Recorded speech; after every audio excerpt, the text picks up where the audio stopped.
Everyone. I am Susan Carroll, and I'm happy to share the table with Ann Vernon, school counselor, and Lindsay Ryle, school counselor. Good morning. And we're gathered today to talk about the college road trip and what lies ahead for your juniors. Feel free, if there's something that we are saying that is so obtuse that you feel the need to ask a question about it, feel free. We are hoping that this will be very casual. I'm taken with the fact that over the last couple of weeks, the school has, of course, been in a tumult.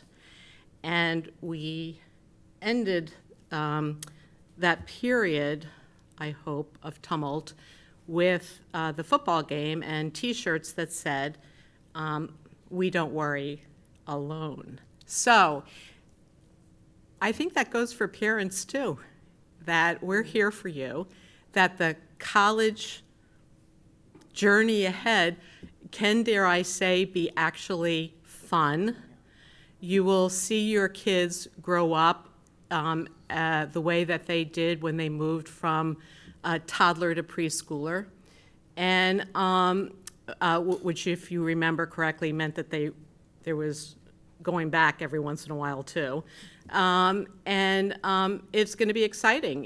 You're going to probably maybe even go back to your old alma mater and go, wow, it's much better now. I can see why they're charging me $92,000 to go there, or my child rather. So we're going to, a couple of business items first. You probably just all, if you are a relentless email checker, just heard that we are having the UK, Study in the UK, small college fair on October 16th at 7 p.m. in the Wagner Room. I believe that information was emailed out this morning. So that's pretty exciting if you want to go across the pond. Also on the table, there's a flyer for tonight's or this afternoon's college fair. This is an amazing thing for a junior to go to.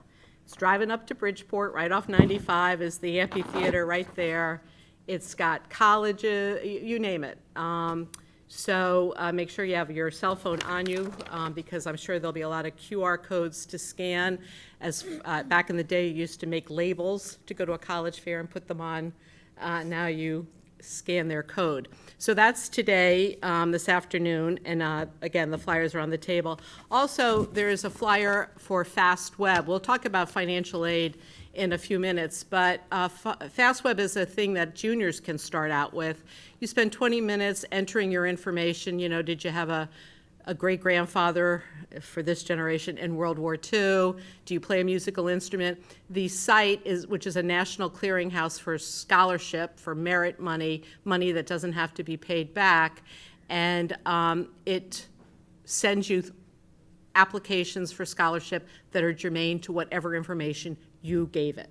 So it's a very good site for juniors to join in on.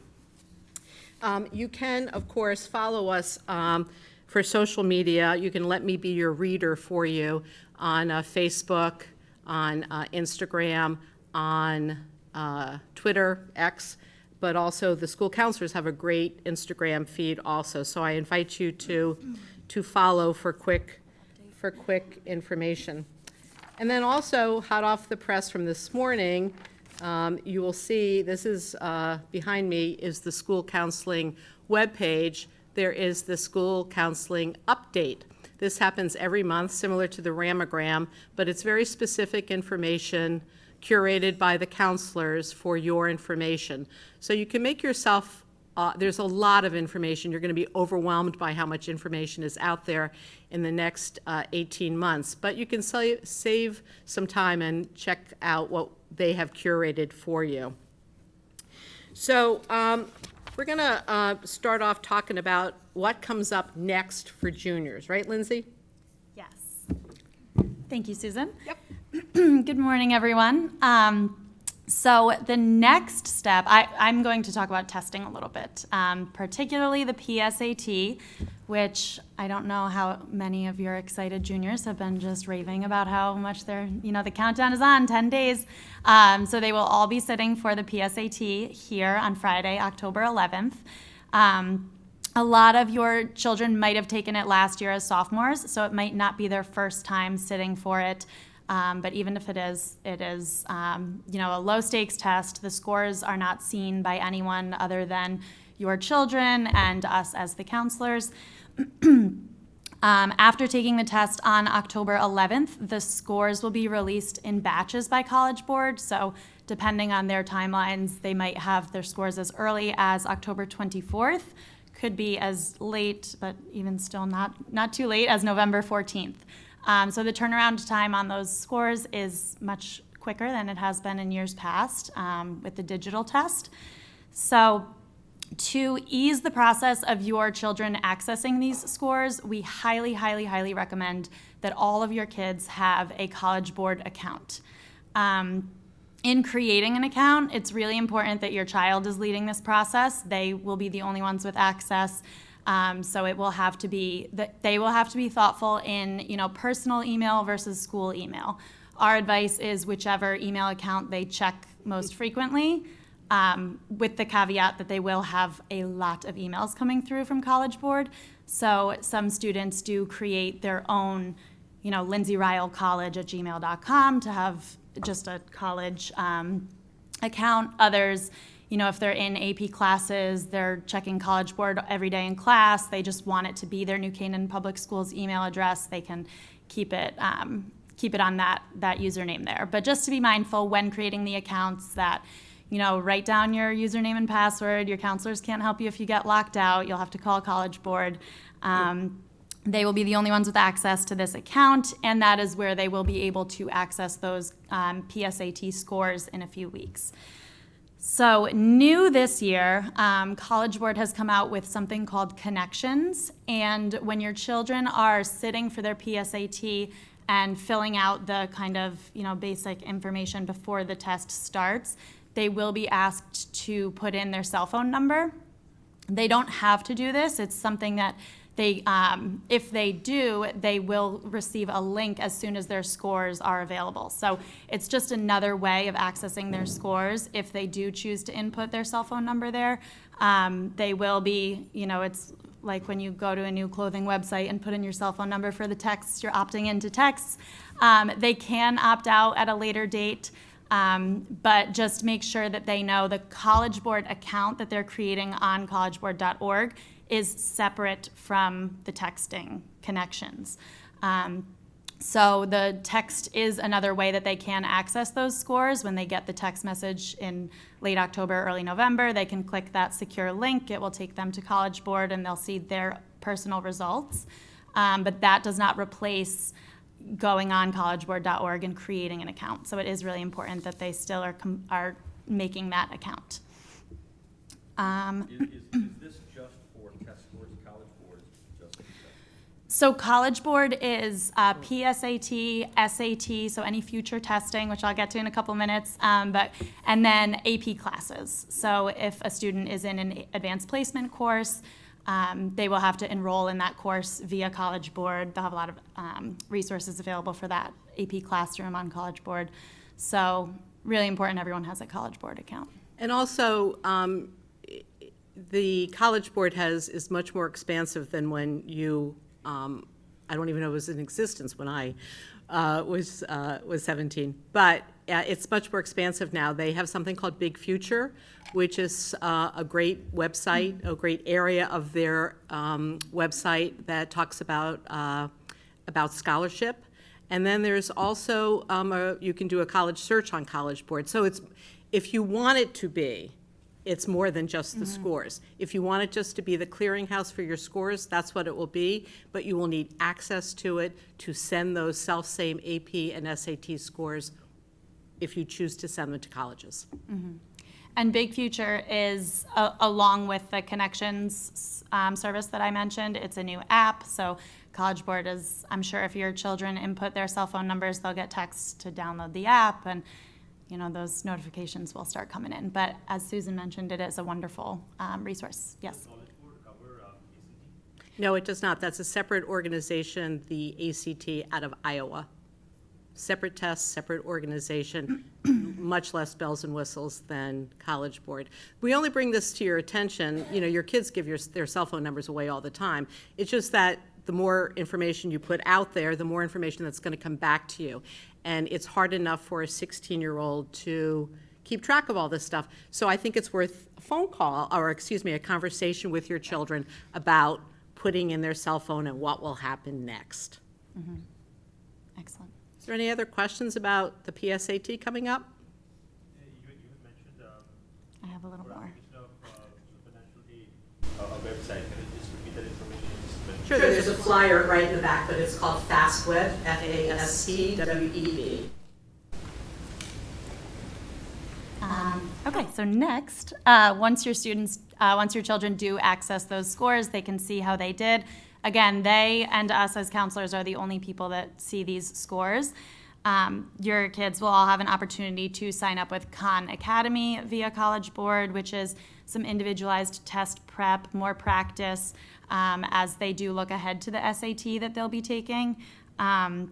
Schoolhouse is another new, again, the College Board's coming out with the bells and whistles. They're releasing something new every year. Schoolhouse is new this year, and that is just another resource with practice questions and more test prep via College Board. All students can also do practice SATs via the Blue Book app, which they all should have. If they don't, they will before October 11th. And as I mentioned, they will be taking an SAT in the spring. So the SAT is the Connecticut State Test. All of your juniors will be automatically registered for it. They will take it here at the high school in the spring, I believe late March. I believe it's March 19th. I Okay. believe that was the date. That's not written in stone, so don't quote me on it, but I think that's when it is.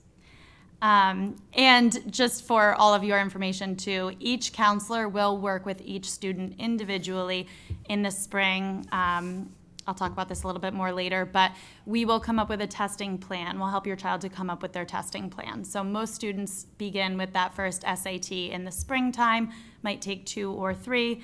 But it is important to note that over the last several years, you might have heard the term test optional. So a lot of colleges have gone test optional. And some schools that have gone test optional over the past few years do have plans to return to requiring tests, or will be looking for those test scores. So to put your minds at ease, you can trust that all of us counselors, we're up to date on what these colleges are requiring for the class of 2026, and we will be there to help support you and your students, you and your children, as you're coming up with that testing plan, prepping for those exams, and anything that comes your way, standardized test related, or anything else. Yeah, go ahead. Okay. The next Friday PSAT, we don't Can you need speak louder? next Friday PSAT, we don't need to register, right? It's automatic that all the Yes, they're students. automatically registered. They will receive an access or an admission ticket the morning of, so they can just check their accounts and have that. And will the PSAT in the spring and school SAT be both online? Yes. Yeah, they're both digital. Digital. Yeah. Yes, sir. Is there any test prep for the SAT sponsored by New Canaan High School? And if not, do other high schools do that? Stay tuned, there's going to be an announcement soon. But yes, there's a plethora of SAT organizations in and around the greater New Canaan area. Some rent New Canaan High School and offer it here. And we are doing a little background check now, but we will, I think, going to align ourselves with someone. You will hear about that as you're getting the PSAT back. Big reveal. I know you're all hanging, right? Yep. Yep. Any other questions about, yes ma'am? How far in advance do you have to sign up for an SAT? A couple of weeks, you know. Probably what's going to happen, and this goes back to Lindsay's comment about setting up the College Board account. So you get the PSAT's results back. You talk to the school counselor, you go, oh, wow, your GPA should be a lot higher because you did pretty well here. And you take away their cell phone for a week. Or you say, oh, you know what, you're with a little bit of prep, this thing is gonna go up, pretty good. So maybe we'll sign up for an SAT prep course or do Khan Academy or whatever your druthers. And then we're going to think about testing. You get the freebie in March. Some kids take the SAT in March, which is March 8th, and then they take the state test 2 weeks later. That's a lot of testing, but some kids do that. And then maybe you get those results back within a couple of weeks and you go, oh, I'm going to test in May or June. Also, the October test date senior year is very popular. Kids have grown up a little bit. They finished math, especially Algebra 2. So that's a very, this doesn't all have to be done by April, okay? You've got so much time to be doing this. Some kids will take the March test and never test again. Again, there's 3,000 colleges in the US. 95% of them are test optional. Any more questions about testing? Yeah. I'm just confused about the April dates. Didn't you say that the SAT that's offered here is the state test? Is a state test in March. Okay. And then there's an ACT in April, Okay. and then May and June are SAT dates. Okay, but you said something about 2 weeks apart, the SAT and the state test. Oh, they're March. Yeah, because there's actually a Saturday SAT in March. Okay. That some kids want to take that as a real practice test, and then they feel like they will be better for the state test. So that's a strategy. Okay, moving on, sort of the fun stuff, I think at least, is it's time to visit colleges. You have a great opportunity Thursday for the holiday. If you are free that day, go local. Go up to Sacred Heart and see what an amazing place that has become. No more commuter school there. The thing is amazing. Fairfield U. Go down to Columbia, New York City, or Fordham. Go up and take your child to an Ivy League school and have really good pizza in New Haven and go to Yale. Go to your state university in stores. Even if your child never applies to UConn, that's your state university. Go see what your tax dollars are doing for you. The place is amazing. It's amazing. So get your children's feet wet on Thursday. The way you can do that is by being a good steward of this process by going online and registering for a tour and an information session. The tour is about 90 minutes, an information session is about 90 minutes. And you walk around with somebody who's probably still wearing flip-flops and walking backwards, and you get to see the school, you get to see a dorm room. Some of you, how many of you have already started looking at colleges? Okay, good. So you already know this drill. Anytime your child signs in for a college tour, it should be their proper legal given name. You might be calling your child Trey, but if his real name is John, it's John.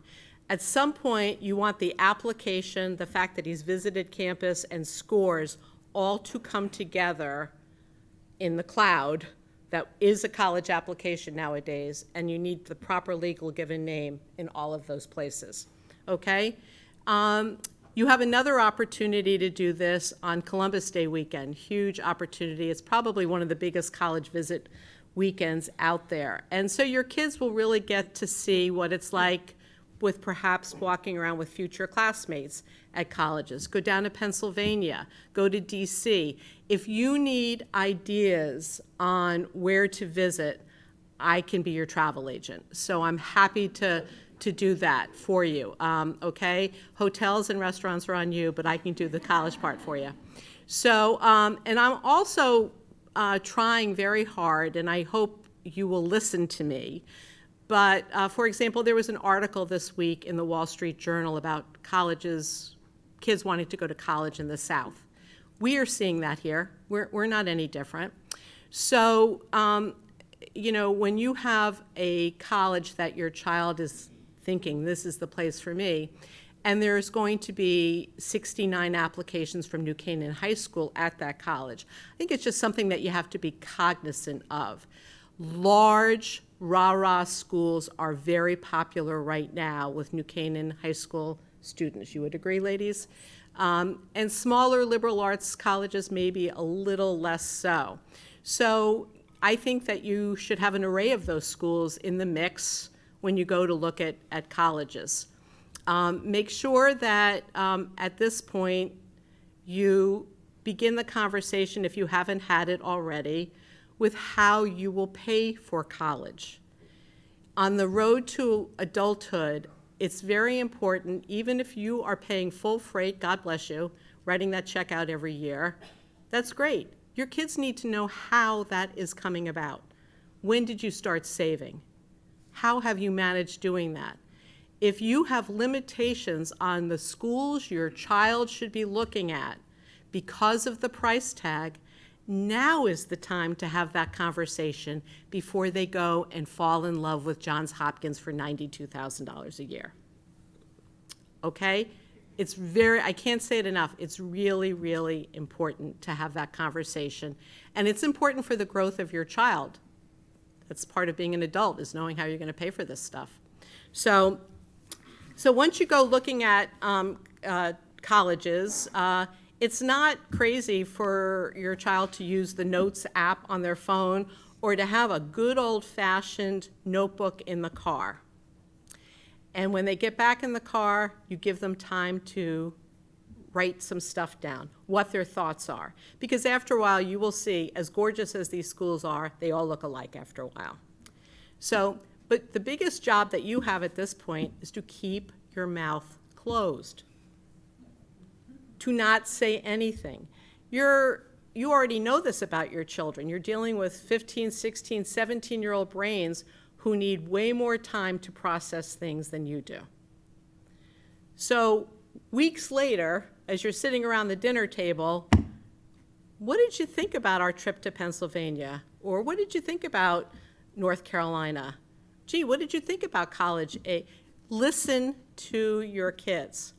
And if they tell you, I like this, this, and this about that school, then Ann is going to show you in a minute ways that you can find schools like that. And you can also, I'm happy to be your resource for overlap schools, schools that have similar characteristics, but perhaps where a student from New Canaan, Connecticut might be a great geographical addition. So that's something very, very important to remember. The other thing that I will say before I turn it over to Ann is to remember that, as Lindsay mentioned, sometimes kids develop an email address for just colleges. Email's only good if you actually read emails. Your children do not read emails. So again, I caution you. But colleges track every single time your little children are on their website. I had a sophomore come and tell me that the director of admissions for Notre Dame had invited him to the college visit at New Canaan High School. We only allow seniors to attend those visits. And he said, no, the director of admissions invited me. And I said, well, this isn't Notre Dame. We're going by Mrs. Carroll's rules, not Notre Dame's rules. And I couldn't figure out, I said, have you been to Notre Dame? He said, no. I said, oh, okay. And I called the admissions office at Notre Dame and said, we have a rule here. And, well, what happens is you spend enough time on our website, we collect your email address, we know what pages. Like, I can tell you that the young man was interested in engineering. How crazy is that they knew that? So if your children are receiving emails from schools and they actually are interested in those schools, they need to open the email and read it. This is such a silly little piece of advice, but it actually is really, really important. If they could care less about the school, delete the emails. Take them off your radar screen. but something as simple as that kind of marketing piece is very, very important. Okay? Anne's going to give you a little more in-depth look at how you can try to figure out where you would like to visit through Naviance. Okay. So, your children have already been on Naviance. As sophomores, they went through the career interest inventory, and we also showed them how to start a college search. And they had a lot of fun with that. They did a few things in sophomore year to get prepared for this stage, the research stage of college, of the college process. One thing they did that we loved was the, what do you call it? Those Vision boards. Vision boards. Vision boards, And they took pictures of the things that they loved about college campuses and put them into a board and shared it with their counselor. So this was the first year we did that, and now with juniors, as counselors, we can go back and look at those vision boards. And they can look at them and say, wow, this is what I was thinking last year. So now it's time to start researching. So on Naviance, it covers a broad range of tasks. The next task we're in right now is college research, beginning to figure out where to visit. And then next year, Naviance will help students track their college applications, and for counselors, we will be sending our documents, the school documents, out to colleges through Naviance. So in Naviance, this is what we showed your kids last year. A very simple search. So they go on to Naviance, they go on Find Your Fit, and then we recommend Advanced College Search, and that takes them through a process of looking at the different criteria, for example, location, size of the school, what majors, what athletics, whatever they happen to be interested in. And by clicking the heart on the schools that come up, it automatically, Naviance puts it into their list of colleges I'm thinking about. And this is what that list looks like. From that list, yes. Sorry, is this something they've done already? They've done some of this, yes. And they will do it more this year. This is Yeah, they when they'll might really not get remember it. into They probably remember the vision boards. The vision boards were amazing. You know, some kids had cows and farms and like the college in the middle of a farm, and others had taxi cabs and moss. It was amazing. Your kids did great. Yeah. Also worth mentioning, Naviance is just specific to New Canaan High School. So all of your children have their own personal logins. It's their same login information as their Schoology, Power School, NCPS email. All of that gets them into Naviance. So this is just a database that's specific for them here. So as Susan was mentioning earlier, go to the college's websites, click around, spend time on there. This doesn't, colleges will never see, where's that list? If they're on this list, no one ever sees this list. This is really just a place to house your children's information, what they're thinking at a given time. They can add or remove schools from this list at any point. And we've also mentioned about College Board, that the array of offerings they have. They have a very good search engine for college. It's been around for a long time. Now it's called Big Future. I recommend using that as well as Naviance. I found it really helpful. Gives a slightly different angle on the search. But just make sure your students, your kids, add whatever colleges come up on that College Board search, add those to Naviance, because that way your counselor can understand where they are looking at this point. We cannot see where they're looking on the College Board site, just on Naviance.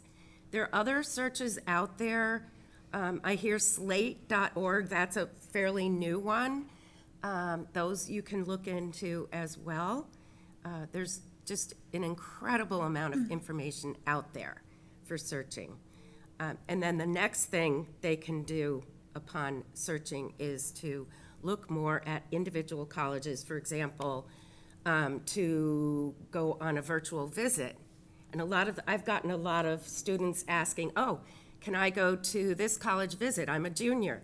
No, juniors aren't supposed to be going to those visits, but juniors can do the virtual visits. And this is actually a better time for them to start that way. Next year, they will be doing the in-person visits in the College and Career Center.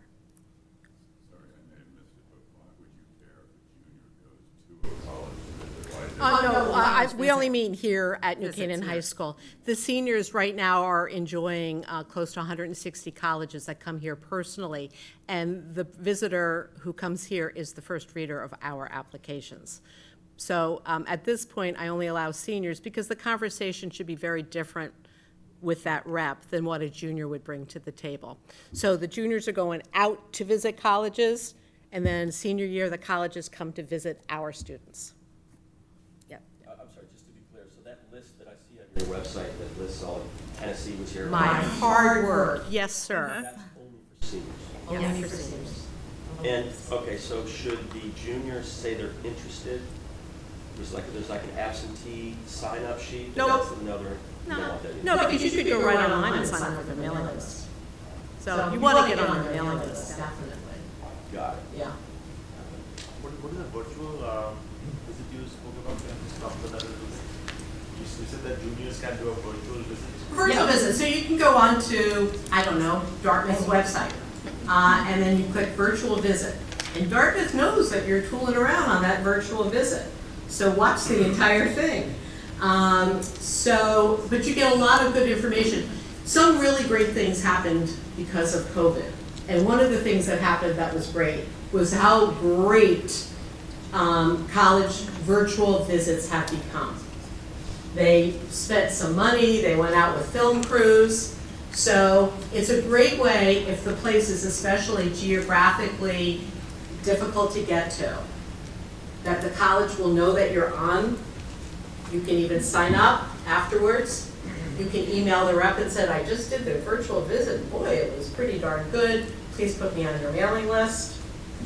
So virtual visits are very, very good at this point in your students' lives. Yes, ma'am?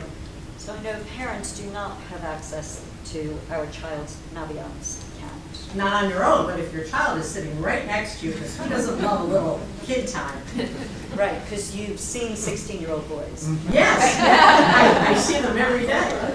Yeah. Do you have any plans to create a parent version of Naviance so we We can do not. interact with We do it? not. BCC. No, we don't. And listen, we know that's a challenge. We know, especially, with young men, we know that that's a challenge.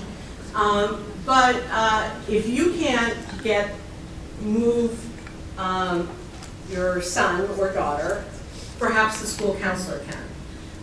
I think what happens is you're already ready to begin this, and not everybody is. And it's scary. Think about having to move here. This is a pretty good place. I've worked here 22 years, you can't get rid of me. So think about being 16 and thinking this is ahead and thinking you're going to be judged, because now you're judged about everything, your grades, what your interests are. That's a scary thing, we know that. So I don't think it's that they're just recalcitrant. I think that there's a place that you have to get to, and your school counselor can certainly help you get there. Yeah. How does this process differ when you have a student athlete and you're looking at colleges with regards to teams and coaches? Is that a totally different limitation? I don't think it's, I don't personally. Let me invite Lindsay, who was a ice hockey player at Penn State, thank you very much, and is the freshman girls hockey coach, to speak to this. Varsity, Susan. Oh, varsity.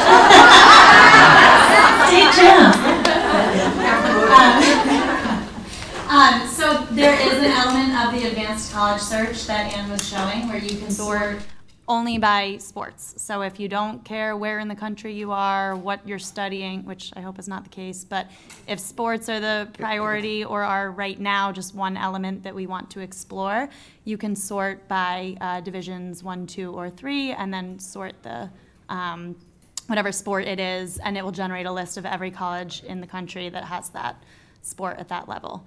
It is just, if athletics are a part of the process, I hope there's conversations going on with the coach.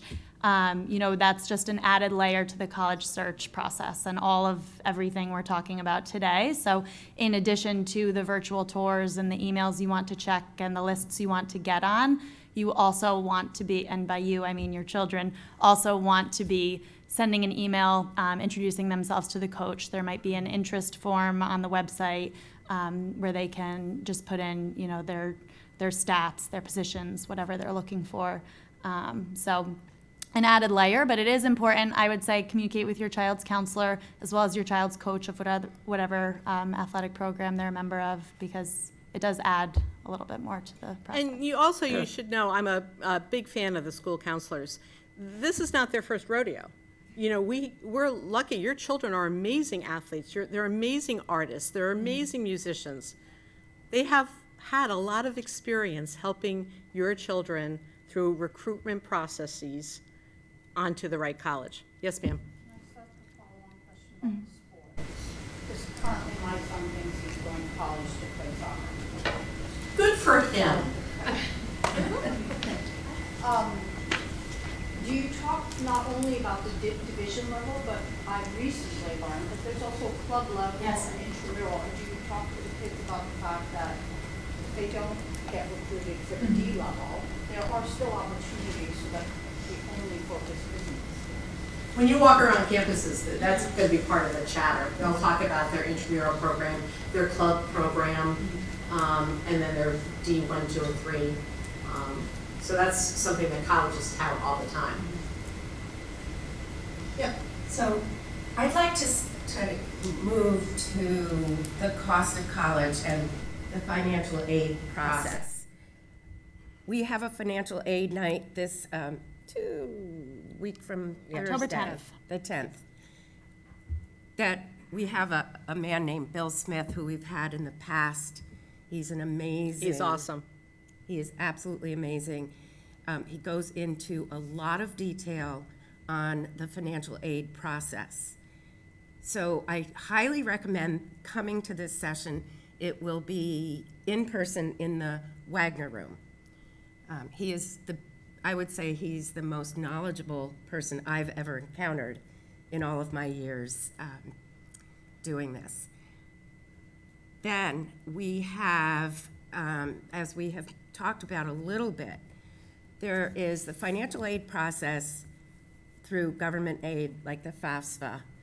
There is also the scholarship side of the process, which we touched on earlier.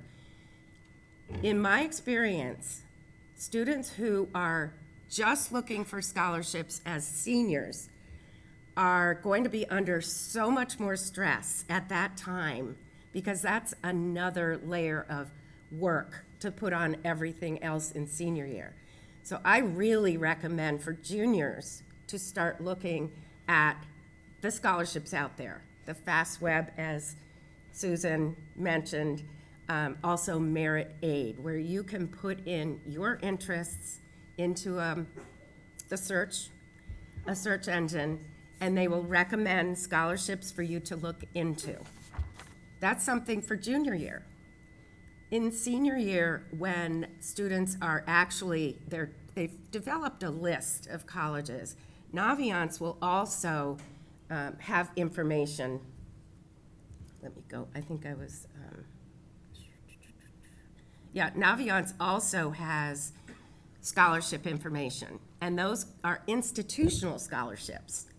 To me, that's the value of Naviance versus some of the outside scholarships. These are scholarships that individual universities and colleges offer students for different purposes. And some of them are automatic when you apply. Some of them will be given, you get this merit aid or this scholarship, this grant. Others you apply separately.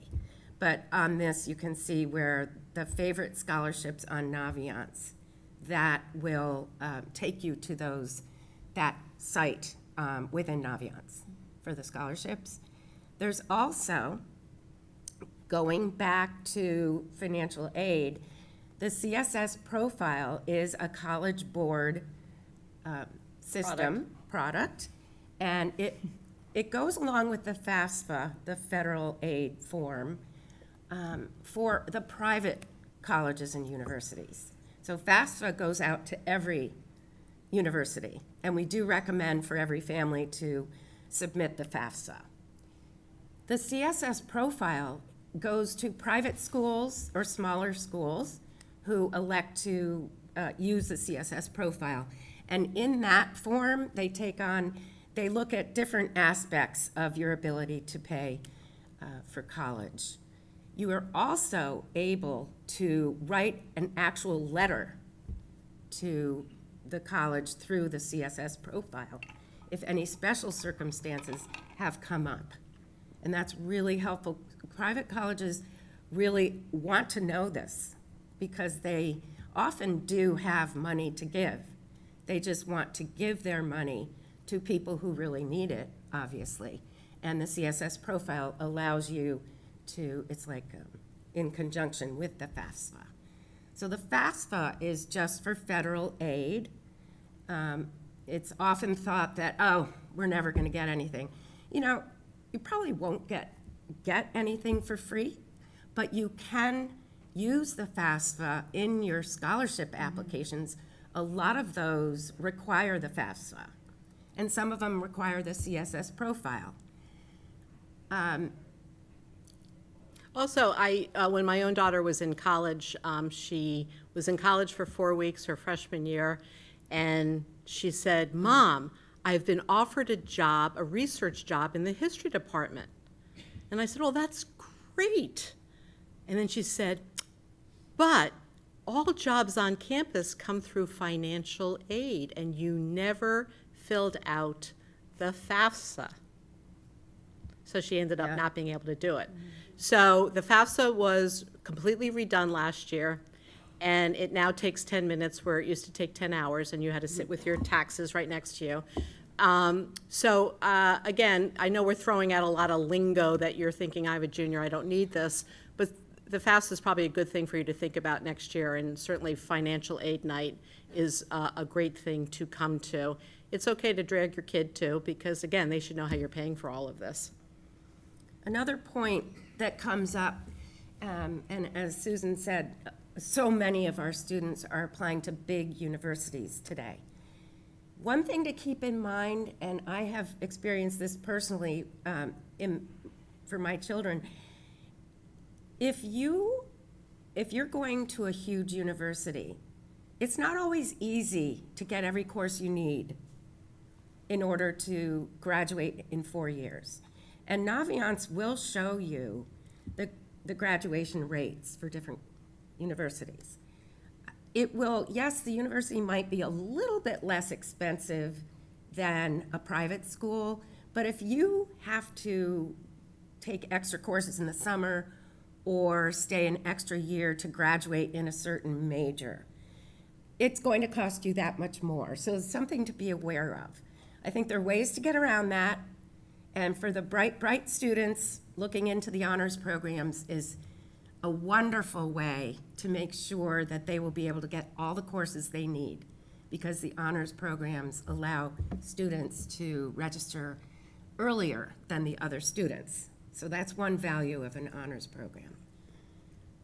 So on Naviance, this is one of the screens that will come up. It's the average net price comes up. That includes a drop down. The highest income level on Naviance is $110,000. So those numbers, 25,000, sound pretty darn low.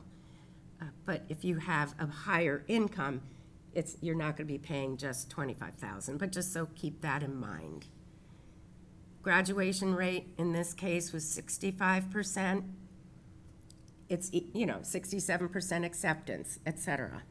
So wait a second, that was a big number that you just talked about. can you change that to 200,000 No. and then it'll switch it? It doesn't go up that high. So it's, okay, so, but 25,000 The is. New Canaan balloon, it doesn't go up that high. Yeah, so that college didn't cost $25,000? No. Right, so that number's. I would say around, Yeah, depending on the. 65 or so. Out of state, University of Vermont, yeah, 65,000 probably. Which is still a bargain compared to, again, Johns Hopkins at 92. Right. And then you multiply that times the graduation, not multiply, but you then look at the graduation rate, if your graduation rate is lower. Right. You're likely to pay more years. Yeah, Ann is telling you to be a good consumer. So when you go looking at colleges, you know, it's all romanticized. You're like, wow, look at how good and healthy everyone looks here. And oh my gosh, they have rock climbing walls all over the place. And there's 8 Starbucks. These are the things that your kids will say. And then you're like, well, my gosh, the graduation rate is 63% because no one can get into their engineering classes that they want. And now I'm going to pay another. So just be a good consumer. As your children are romantically, everything is kind of got a filter on it. Just to remember that there are some things that you should consider just as being the adult in the room and the consumer. And this is an example of a smaller private school, Lafayette College. Their graduation rate is 83. There are other small colleges where the graduation rate is higher than that. But one thing that doesn't happen at a smaller school is, you do get to take all the classes you need in your major to graduate in 4 years. So as you look at this data, you can see, okay, it might be more expensive, but number one, they do look at the CSS profile, and number two, it's easier to take all the courses that you need to graduate on time in 4 years. We just had University of Wisconsin visit. I think last year there were 66 applications from New Canaan High School to University of Wisconsin. The room was full, which is another reason why juniors don't come. I had 32 kids, don't tell the fire marshal, in my office for the University of Wisconsin. Not one of them said, what's your graduation rate? Or not one of them said, how hard is it to get the classes I need to graduate? So this information is helpful to you, I think, on how to find it, to be, again, that good consumer. Right. And this is a picture of our scattergrams. Does everyone know about the scattergrams? So this is, the data here is 3 years, 3 past years, so 24, 23, 22. Students just from New Canaan, what their GPA was, academic weighted GPA in this case, and what their scores were. This year, for now, the scores aren't as useful as they used to be because we don't know who applied, who sent their scores and who did not. We are going to be getting that data going forward, so it will be a little bit easier. But there are other ways to find out whether students should submit their scores. But putting that aside, this will show you Lafayette, the average student who applies and is accepted has about a 94, but you can see the range. It's a pretty reasonable range of GPAs. I'm just looking at GPAs, really, for this. It tells you if your child has a snowball's chance. Yeah, You know. and there are graphs where you will see only students from 99, 100, 101 that have actually gotten into a school. So keep in mind, is it worth a plane trip Right. out to Wash U to, look at this beautiful university? If your child has an 82 average. Or if your child has a 90 average. Yeah. So, Yes, yeah. ma'am. So the blue check mark, that means the student is admitted. Does that, or that they actually went there? No, just admitted. Which is admitted. This doesn't tell you who matriculated. But it's important to look at the scattergrams while you plan your visits, just so you know, is it worth it to look at that school? Yeah. I see that it says at the top, this is weighted GPA. Yes. Do the colleges Which, I know there's like 14 different versions. Yeah, you shouldn't worry about it. Which There's is the tons of GPA things, that matters. there's tons of things to worry about in life. That shouldn't be one of them, because what happens is the application comes across a reader's desk, and every school's got a different formula. University of Michigan gives numbers to different things. Don't care about care if your child has the target GPA, but don't worry about what happens to that GPA. Right, but the one we should care about on our end is the weighted one. That's In what's terms in of just trying to Naviance. figure Yeah, out when what's your in child there. goes into Naviance, they'll see. So you can't see on this screenshot probably because Anne took it, but if a child was logged into Naviance, they would see a little blue circle Where with they their, that would show where they are on that. So it's a helpful tool, not something to get fixated on, but certainly a helpful tool. Yes? If we can just go back to the cost topic from a couple of minutes ago, you mentioned a little bit about the in-state versus out-of-state cost differences. Does it make a difference if a child from Connecticut goes to any other New England state college? Yeah, depending, How does so that- there's a thing, we're getting into the weeds now, but it's sort of interesting. There's a reciprocity agreement. For example, say your child wanted to study meteorology, and maybe no Connecticut state school offered meteorology, but maybe University of Vermont does. So there's a reciprocal agreement that you would pay in-state tuition because your state doesn't offer that. That's something, once you go to start applying, you can ask about. Okay, thank you. Yeah. Okay. Yeah. So I think we're going to move on to what will happen going forward after test results come back and what you can expect in after January exams. Yeah. So after your children get their PSAT scores back, each counselor will meet with their own juniors in a group. So that will be during a Wednesday building block. We'll have about 35 minutes with our juniors to kind of review what these PSAT scores mean, how you can take those and prepare for the springtime SAT and any testing that might be coming forward. It's really just an overview for each of your kids about what the next steps will be. But it's helpful for them to come to that meeting. They've seen their scores. They know where they are baseline PSAT. We call that the post-high school planning kickoff meeting. So perfect attendance every time. But that's really where we just kind of start. We will reference Naviance again. If there's time in that building block, they can even get on Naviance, start to play around, do some more advanced college searches, add to that list. It's more of a kind of working session. Then following the holiday break, so when we all return in 2025, the counselors will do a junior parent night. So that is where all of you will be invited in to meet with your child's counselor. So that's another group where you'll hear kind of a similar presentation to what we give to juniors in the building block in December, but with some more concrete next steps. So following that junior parent night, again, more of an overview, we do individual junior family meetings. So that is where the counselor, the student, and the parents come in. Wherever that child is in the process, I've had junior appointments where the kid doesn't know how to log on to Naviance. I've had junior appointments That would where be your they've son. yeah. I've had junior appointments where they have written their college essay and know where they're applying. So wherever your child is on that spectrum, those meetings take place throughout the second semester. So they generally start like end of January, go through February, March. We will talk about developing a college list. We can start thinking about your child's interests. We'll come up with that testing plan. SAT versus ACT, when are we taking them? What's the plan for that?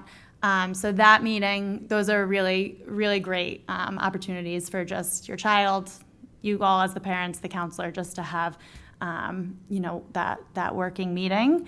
And then following that, we do a lot with juniors in the spring. So we have a workshop with juniors where they'll create a common application account. So the common app is what we'll send them off in their summer pre-senior year to start filling out and working on.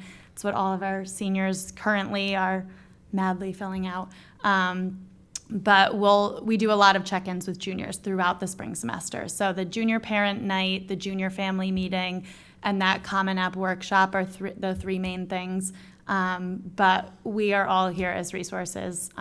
So for every step of the way, just as Susan opened with, we don't worry together. Or I'm sorry, we don't worry alone. We do worry together. We do everything together. Don't worry alone. We don't worry alone. Yeah, your child's counselor is here. We truly will meet you and your child wherever they are in the process and help them through. It all always works out. Yeah, I've worked here 22 years. I cannot actually believe I'm saying this, but I have never seen it not work out. Yeah. I can't, it's amazing when you think of 350 kids a year. I have never not seen it work out. Mm-hmm. So I know it seems like a huge mountain that you have to climb in front of you. And it's not always going to be easy, but it's really, again, I think it's one of the most worthwhile things to see your kids venture forth and mature over the things that are going to be required of them. And, you can be helpful in so many ways by keeping them organized, by making appointments for them, for example. But it's going to be important for them to own their own voice. These are adults in the making. So I think, again, I go back to saying it's actually kind of fun. You're in really good hands with the school counselors. Some of the things that they do are only done in private schools, and yet we do them also. So we also will have a interviewing workshop for students who think that they're going to interview at college. We do it right before April break, because right now you're sort of going on, you haven't signed up for the dating app yet, you're just kind of going out there and seeing what's available. And then as you get closer to 2025, your children start becoming a little more serious. They start honing in on, gee, I really would like a business school, not a liberal arts college, or I really want to go to music school, or I really would like to take a gap year, but I still want to apply. So by April break, things are looking a little more gelled, I would say. And so we do the interviewing workshop so that when they're walking around North Carolina and the person at Wake Forest says, we have an opening now, do you want to interview? They feel equipped to do that. So that will be April 10th in the College and Career Center. We'll let your kids know about it. But again, I think that they're in really, really good hands. It's up for you to just sort of, I don't want to say sit back and enjoy it, but let it happen, because it will happen. Yes, sir? Do you have a date on the junior parent night? It's scheduled for January 9th. Pending no snowstorms or ice. What is scheduled for the night? Sorry? What is scheduled for the night? The junior parent night. So it's normally at 7 p.m. I think here. Yes, sir. Just getting back to college visits, can we visit schools in the summer, or is that? Yeah, you absolutely can. And people say, oh, don't visit during the summer because there's nobody on campus. Well, that's not true. There's tons of people on campus. I had my daughter was a free sport athlete. That was the only time we could visit colleges. So yes, you go when you can go. But again, I say this often, if there's a school that you like, and maybe it's in the tri-state area, and you want a school that's similar, but maybe in Wisconsin or something, then we'll figure it out. We can get you names and overlap schools, and use us as a resource. Yes. You mentioned the college fair tonight. Are there other ones coming out throughout the year? Yeah, there are, and there's some virtual ones too. I just think going in person is a good thing. Especially, I think it's great for your child to have to look a rep in the eye and actually speak aloud their name and maybe what they're interested in. So I'm a big fan, but there's college fairs in actually the week of October 14th in Connecticut. There's one that Weston High School sponsors. There's one that Wilton High School sponsors. You're more than welcome to go to those. There's a huge one at Greenwich. You just have to go on their high school website and look at the date. But you're more than welcome to go to those. Sorry, it was October 10th? Pardon? What date was that again for the It's the week, it's College Fair Week here in Connecticut, the week of October 14th. 14th. Yes, ma'am. Are those listed on your calendar? They are not. They don't advertise other people's, but yeah, I can, Okay, so how do we get those? 'Cause those, you just go on the Wilton High School website, you say where's the So college Wil- fair. go to Wilton has Greenwich. one, Weston has one, and Greenwich has one. Right. But, again, these same people, those are much smaller than this one this afternoon in Bridgeport. This one is huge, and it's sponsored by the National Association of College Counselors. So it'd be a good thing, if you have time, you can go. Yes, ma'am?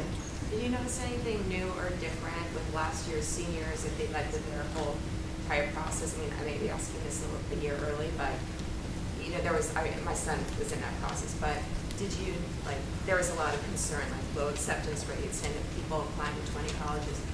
Did anything come out of that that you were surprised by or that's new that you are looking at for this So year? one of the things that the school counselors do is they meet every June, and they go over, they redact the names, and they go over every one of your children's decisions.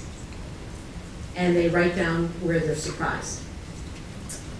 And often, parents might be surprised, but we're not surprised, because we're looking at the national picture also.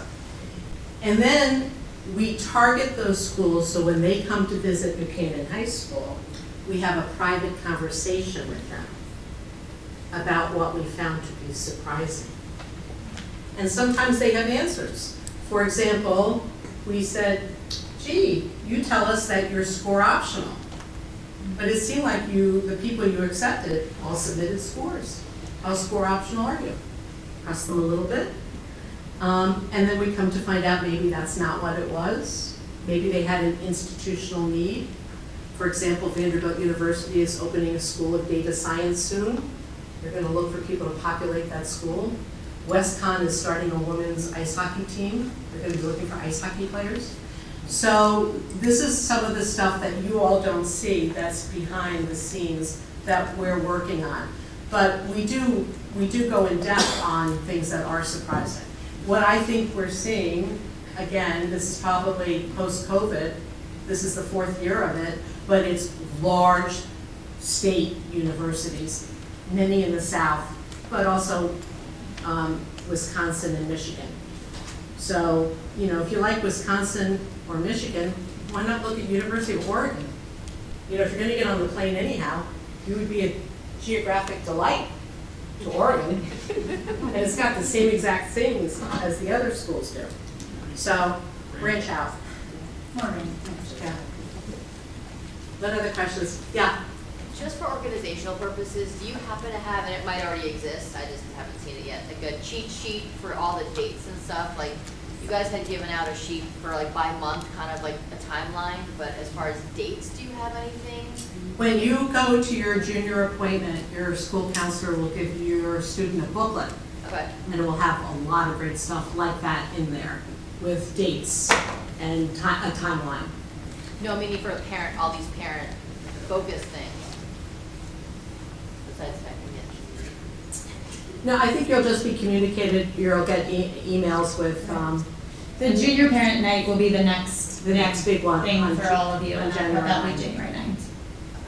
Also, We do give so much is in the counselor Yeah, newsletter. the counselor newsletter that you just. Counselor put up. Chronicles. the update, and we will also in building block be giving all of your kids a file with some dates, more for them, but it's helpful for all of you to just kind of peruse and take a look at as well. Yeah. Do colleges do just private dinners and stuff? Like, do they come down like this? Where University of Michigan have a dinner for any college kid? A dinner? You think that they're gonna buy you dinner? Well, I mean, are there things that are happening outside of school that? Absolutely.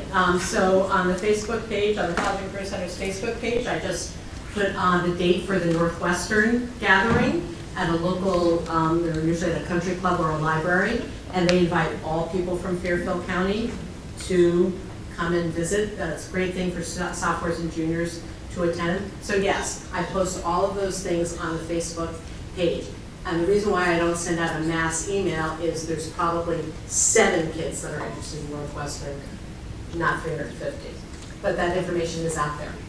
And also, you can go right, if you go to a college's admissions page, and if they're a college that does travel like that and has these kind of events, under on the admissions page, it will say local events or events. Just scroll, look at for Connecticut, and then see what they're offering. But that does happen quite often. You said your Facebook page. You meant your website or your Facebook page? NCHS College and Career Center Facebook page. Not my personal one. But that's different than the. Yeah, and the website. Yeah, yeah. But there is good information there. But you're right, that happens often. Yes, I would say for any of you with Facebook accounts, Twitter accounts, Instagram accounts, you can follow both the College and Career Center and the counselor's general page, and you'll get all of those updates and posts. Yeah. What if you don't have Twitter, Facebook? I don't have any of those. It'll be here too, on the monthly update. Yeah, it'll be on the monthly update. Okay. But again, if there's a college that your child is interested in, make use of their web pages. Again, they'll be tracking you, but they'll have some of this information on there, which is great. Yeah. I have a suggestion for Sure. everybody here of something that was helpful for us. My son plays kind of a niche sport, so we've been doing this process for a little while and like meeting with college coaches. But there's a website called collegetourbot.com. It's run by I think he's at Notre Dame, like a college student. You can go on there and like you click your college and that populates this calendar. You can see when the tours are available, which is helpful when you're trying to like get a couple schools in a row. So we just found it really helpful for us. And you could also put it on a waiting list if there's like a date or a time that you need, that they will email you and say the tour opened up if you want to sign up for it. What's the name of that site? It's called collegetourbot.com. It's like a college kids project that he did, probably to get into Notre Dame, but it works and it's really helpful. That's great. Yeah, and speaking of social media, I also worry about your kids getting most of their information about colleges from TikTok. And not even the college's TikTok page, but random students walking around campus. So, that might be a conversation worth having with your child when they tell you, oh, I can't go to that school because blah, blah, blah. And you say, well, how did you find out about that? Well, TikTok said. It's something that your kids are rubbing up against more so than other generations of kids. But just something you definitely want to go on the college's website and find out what the college's point of view is about something, rather than random students on TikTok. Yeah. What, can you share what the top 3 most applied to schools were last year? For New Canaan High School students? Yes, I can. The most applied to public college, as you can expect, was the University of University of Connecticut. Followed by Michigan, Indiana with capital I's there, Indiana, Michigan, Indiana, Wisconsin, University of Vermont, College of Charleston. Those are public universities. Private universities, Boston College was probably the #1 applied to. Bucknell is held in high regard still, even though it's a small liberal arts college. And Colgate is still also held in high regard as far as our students are concerned. But those are very, very popular schools. Wake Forest is extremely popular. University of Virginia, extremely popular. Clemson, very popular. So, if you like University of Virginia, take a look at James Madison. Maybe you don't have a 98 average to get into UVA. But James Madison, great Virginia school. So that's what I mean about casting a wider net. What? Yeah. Well, William and Mary. Yeah, William and Mary. Still high GPA though. Yeah. So, does that answer your question? Yeah. And no surprises, right? Yeah. I wonder if it changed in 4 years. They have not, and I keep trying, but it just shows you. I'm going to keep in this job until I can get someone to apply to the University of Redlands. Yeah. College search, as you mentioned, College Board, Navient, Slate, and you mentioned other websites. Do you know That's right. which- No, that was for scholarships. No, those are pretty good. Listen, you know, nowadays you can Google, you literally can Google schools like University of Colorado. And Google will, and it will say, this information is AI. So you do have to verify it a little bit, but it will compare colleges for you. Yep. Yeah. I'm curious, obviously, Canaan, big sports school. Uh-huh. Do you find when you're talking to colleges that our students are at a disadvantage because they're so focused on sports and they don't have the extracurricular, or they don't have the debate club or is it okay to be sports focused? Yeah, you know, just because there are 10 spots on the Common App to list activities doesn't mean you need to fill 10 spots. In a mock interview, for example, if you are an athlete and have played, I don't know, hockey for 4 years, the college knows how much time and effort it takes. And gee, you have a 92 average also, and you're taking 3 APs your junior year.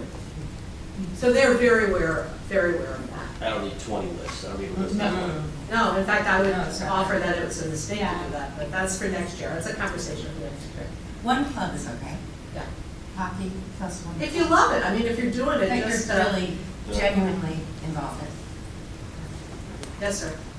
Can you talk a little bit about how much weight the colleges will put on, say, internships and summer jobs which are related to the courses that they're applying for? This is Susan Carroll editorializing.